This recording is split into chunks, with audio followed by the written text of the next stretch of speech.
What's good, family? We're going to start things off a little different today. We're actually going to dive into some Bitcoin news first. Now, it says U.S. lawmakers working on policy to open crypto markets to institutional investors, says Kevin O'Leary. Now, it says U.S. senators working on crypto regulation for institutional investors. Now, guys, this is huge, right, for adoption, for it going mainstream, right? Once it comes regulated and more eco-friendly, right, it's going to take off like a freight train, guys. I'm telling you, and you're gonna wish it's gonna happen super fast, right? Watch. You just wait and see. Now it says Shark Tank.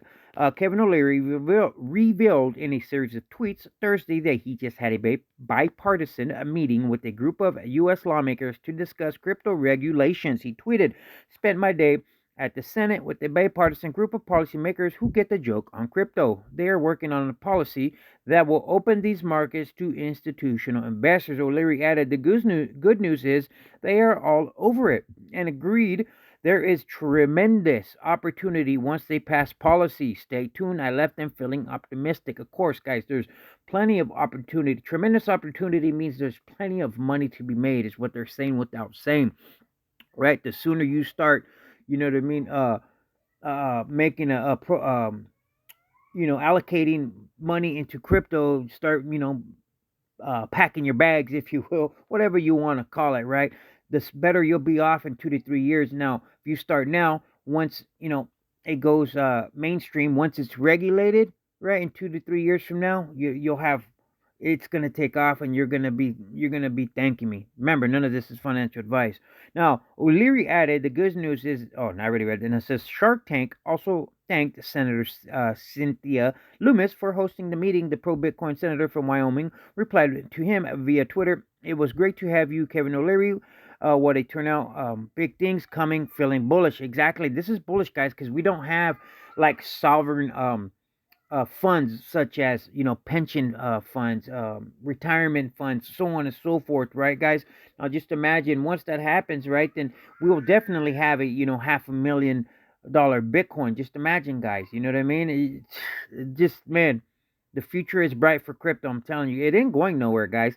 Now, Mr. Wonderful replied, "Senator Loomis is 100% right. Whoever heard of going to the Hill and having a bipartisan discussion? I thought I was dreaming." In a different tweet last week, O'Leary opinion, Bitcoin, Ethereum, Polygon, all these blockchains is all software. The growth rate of these new innovations is phenomenal, and there's capital coming in from all over the world. Exactly, guys. You know what I mean? It's like software, and we're in the semi beginning stages of like when the internet was. Do you guys know the internet started in like 1983, but it didn't start taking off until like the early 2000s. It took many years for the internet to get where it's at. I think cryptos is on a little bit of faster trajectory, but nonetheless, it's following the same route. In February, he said he expected the price of Bitcoin to appreciate dramatically in 2 to 3 years when institutions can finally buy it. He explained that in the indexing business, for all the hype around Bitcoin, none of these institutions own a single coin, and they are not going to until their compliance departments allow the ESG mandates. Obviously, that means it's got to go green and it's got to be, eco-friendly, guys. And once it does, and once it gets regulated, it's gonna take off like a wildfire. And like I know I keep repeating myself like a broken record, but you're gonna wish that you invested in crypto. It's not too late, guys, is what I'm getting at. Now let's dive into the markets real quick and see what's going on with the markets. Then we'll briefly talk about levels of resistance and support.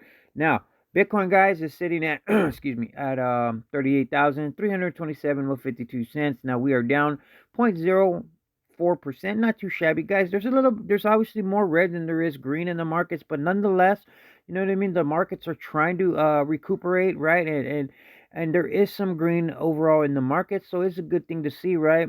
Because like yesterday and day before, it was pretty much all red, right? Obviously, you always have coins that are going to buck the trend, but nonetheless, there was more red yesterday, so things are looking a lot more promising and better today. Now, let's dive into Dogecoin. We're still number 13, guys. We're currently down 1.7%. We're sitting at 0.118, almost 12 cents, guys. Now our 24-hour low was 0.115, right? The mid 11 cents. And the 24-hour high, guys, was at 0.122. too, right? So we did shoot up to 12, the lower 12 cents, but we pulled back to where we're at now. Now market cap is sitting at 15.67 billion and volume is at 510.93 million dollars. Now let's dive into the charts and see what's cracking. Thank you. You're still with me. Now guys, obviously we've been in a downtrend, as you can see, since like February 7th, right? We've been just going down from like 17 cents all the way down to 0.115 where we were at today. Now, in my opinion, we've obviously been putting in lower lows, right? So obviously right here, right? Let me get this thing right here. So, right, so we have a low right here, right? And then we come down, right? Then we came up and then back down. All right, let me move this up so you can see a little bit better, right? So, you know what I mean? Nonetheless, we've been on a downtrend. All right, guys. So, like as I showed you here, right? Obviously, you can see we've been in a downtrend, right? From 17 all the way down to basically the lower end of or mid 11 cents, right? Which is bearish, right? Nonetheless, but hopefully, right, we will. Let me get my marker again here. Start, you know what I mean? Start trending our way back up, right? Also, there was in Benzinga, they were saying that we possibly are doing a head and shoulders pattern, right? Which can be bullish, right? When it comes from the bottom and not the top. Now, this is what they were saying right here, here, and here, right? Obviously, then it'll, come up. They're talking about a 34-cent raise to the neckline, right? About 34%. Right now to put us at about 19 cents. You know what I mean? I don't really see it, but hey, you never know, man. Let me know in the comments, what do you think about the this head and shoulders pattern, right? Which can be bullish from when it's on the downside, not on the upside. Now let's talk about briefly about about resistance and support, guys. So resistance, in my opinion, is obviously at this 8-day moving average, right? Let me bust it out. And this 8-day moving average has been a pain in the ass for us, guys. We cannot stay above it for more than like 8 days, right? It just, as you can see right here, right? And that is coming in at the mid, I think it's at 0.12. Oh, shit. I should have had that right here. 0.1255, right, guys? So 0.125. Right, the mid 12 cents is where resistance is, right? And this 8-day moving average has been proven to be a pain in the ass for us, right, guys? We can't stay above it for, like I said, anywhere more than like a week. So that is resistance, in my opinion. Now, support, guys, is obviously at this lower Bollinger Band here. Let me bust out the Bollinger Bands for you. As you can see, right, the lower Bollinger Bands always tends to hold us up. As you can see, yesterday we tested it and we bounced right off of it. And today we're sitting just a little bit, tad bit above it. And that is coming in, obviously, at 11 cents, right? It's coming in, to be technical, it is at 115, right, where we bounced off of today, right? That was our low. And obviously, the lower Bollinger Band caught us. So that is our level of resistance and support. Any questions, feel free to let me know in the comments. Now, let's dive into some Dogecoin news before we get into some more Bitcoin news here in a minute. Now, right here. Now, it says Dogecoin price stumbles after public release of my Doge wallet for iOS users. Now, I had made a video about this, right? And this was supposed to be bullish, guys, for the Doge community, for the price of Doge, but because of the overall sentiment of the market, guys, it's not because of anything else other than the fear, the extreme fear and uncertainty that is in the market because of inflation, the Feds, hiking up interest rates, and most importantly, this whole Russia and Ukraine war, right? There's so much fear. People don't know what to do, right? And talking about, you know what I mean, us possibly hitting a recession, and it's supposed to be 10 times worse than the Great Depression, right? From what the articles are saying. Now, since Dogecoin price tumbled in recent crypto market, in the recent market bloodbath, posting 4% losses over the past day, analysts have a bearish outlook on the meme coin, predicting a further price drop. Guys, in my opinion, I don't think we're going to drop anything. Can it drop lower? Yes. Now, obviously, if Bitcoin continues to go down, well, you better bet your bottom dollar that the overall markets are going to go down with it, including Doge, right? Now, if we break support at that lower Bollinger Band at that 11 cents, I truly think we could free fall, guys, anywhere from between 5 to 8 cents. There's not a whole lot much of support under there, right, guys? So that's just my opinion. Now, it says Dogecoin price could continue downtrend as bloodshed continues. The recent bloodbath in the crypto wiped out 200 billion from the market, right, guys? See, it's not just Doge; it's the overall markets. Dogecoin price plummeted in the bloodshed, posting 4% losses over the past week. Dogecoin co-creator Billy Marcus confirmed the launch of My Doge, a wallet for iOS users.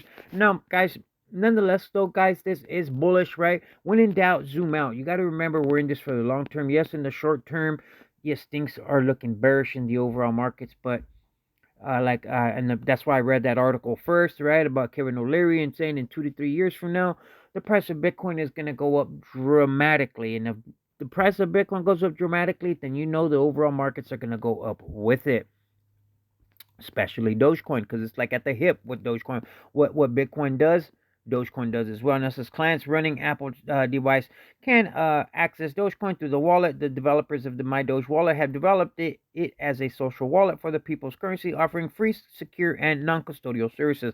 Now, this is huge, guys. You know what I mean? Like I said, if you want to check out my previous video, you can. I get into it more. You know what I mean? We had, Ukraine accepting Dogecoin donations for the pay. Now, guys, you just got to look at it this way, right?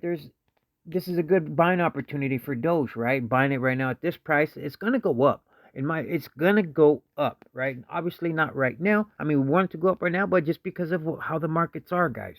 Now, Alcon Sharpea, he had this to say in his tweet. He said, Doge, likely a good buy soon. If this starts to moon, look for some other doggy meme coins, right? Now, guys, you know what I mean? I just like to keep it transparent and talk about the good and the bad, right? Obviously, this was talking about the bearish side of things on what's going on with Dogecoin, right? I don't want to just, everything's peaches and cream, because it's not, right? Things aren't looking too shabby right now. So this is what I had as far as Dogecoin goes. I just wanted to give you some touch on levels of resistance and support real quick, and this was pretty much the only article that I had. Now, let's close out with another article on some overall crypto market news, and then I'll be done here, guys. Well, I have a lot, guys, of Bitcoin news, right? But I'll just find Let me see. I don't know which one to pick here. Oh, here we go. How much time are we in? Oh, 12 minutes. All right. Now it says data. Bitcoin miners are quietly accumulating while the market bleeds. Now, guys, obviously these miners are accumulating. Why? Because they know that Bitcoin is going to continue to go up in price. If you look from where it started and freaking for some cents to where it's at now, it always goes up. Yes, it's volatile because it's a new asset. It's going to be volatile. Look, if you look at Amazon had 80% drops as well, just like Bitcoin, right? In the very beginning, and during the dot-com bubble, right? But Amazon made it through that Amazon bust of the bubble. Anyways, now it says Bitcoin miners' reserve continues to stay at high value despite struggling price. As explained by an analyst in a CryptoQuant post, Bitcoin miners seem to have continued to accumulate while price has declined in the past few weeks. The Bitcoin miners' reserve is an indicator that tells us that the total amount of Bitcoin present in the wallets of all miners. When the value of the indicator goes up, it means miners are transferring a net amount of coins to their reserves. Prolonged such trend may be a sign that miners are accumulating right now. On the other hand, a downtrend in the metric suggests miners may be selling at the moment as they are moving some Bitcoin out of their wallets. This trend can be bearish for the price of the crypto, but they're not doing that, right? So obviously this is a good sign, in my opinion, guys, for the overall markets, is that these miners are continuously holding. Now, guys, real quick, like I was talking about recession. Now it says U.S. Treasury yield curve highlights recession signals. Analysts think fallout will be 10 times worse than the Great Depression. Now, will this be good for Bitcoin, or will it be bearish for Bitcoin? Only time can tell. Now it says fears of a recession in a 1970s style stagflation economy continue to grip Wall Street investors this week, as multiple reports show that recession signals have intensified with oil and commodity prices surging. Reuters reports that investors are recalibrating their portfolios for an expected period of high inflation and weaker growth. Right, guys? Now, why Wall Street fears stagnation? Analysts believe global markets will collapse this year, right, guys? Now, I'm not going to dive into this. You can check it out if you want. It's in Bitcoin.com, right? But they're just talking about it, right, guys? So, This could be either bearish or this can be bullish, right? But nonetheless, they're talking about us hitting recession sooner than later. Now, I'm going to close out with this article right here. Which one was it? Okay, here we go. Thank you if you're still with me, guys. Now it says retail accumulation on the rise as small Bitcoin addresses at all-time highs. Now that goes to show you as well, guys, regardless of the price going down, the volatility, retail investors such as you and I continue to hodl and continue to dollar cost average, continue to add more stacking Satoshis as we call it. Why? Because they know the price is eventually going to go up. Now it says the number of Bitcoin wallets containing zero point 0.1 plus and plus 1 plus Bitcoin has tapped new peaks. Retail investors can seem to be returning on the Bitcoin landscape, at least according to relatively small addresses. Such holdings of at least 0.1 Bitcoin have marked a new all-time high, while whole coiners are at a 10-month peak. Right, and I'm going to finish out with these two paragraphs here. Now, it says data from the blockchain analyst company Glassnode shows the gradual growth of Bitcoin wallets containing 0.1, keyword gradual, right, guys, or more Bitcoin, as the graph below demonstrates. Such entities skyrocketed during the 2017 bull run, when the retail mania was on the rise, and plummeted in the following months as the assets started to cool off and actually retraced 80%. Now, even though Bitcoin trades significantly higher than 2017, retail demand has been more gradual than spiking. As of March 4th, there's nearly 3.4 million such accounts, which, as mentioned above, is a new all-time high. Whole coiners, meaning addresses holding at least 1 Bitcoin, have also been on the rise. In that case, though, the increase has been more aggressive. Such entities reached a 10-month high, Glassnode shows, with more than 820,000 addresses holding at least 1 Bitcoin or more. Now, this just goes to show you and that people are still accumulating, guys, even though the prices are going down, going up, right? That's just part of Bitcoin. And like I said, it's part of crypto and it being a new asset class. Remember, guys, stay safe, stay blessed. Remember, when in doubt, zoom out, guys. Dollar cost average. And before you know it, it will be regulated and it will be mainstream, guys. And you're going to hope and wish that you were invested in crypto. All right, guys, this is all I had for you, man. Stay safe and stay blessed. Until tomorrow, peace.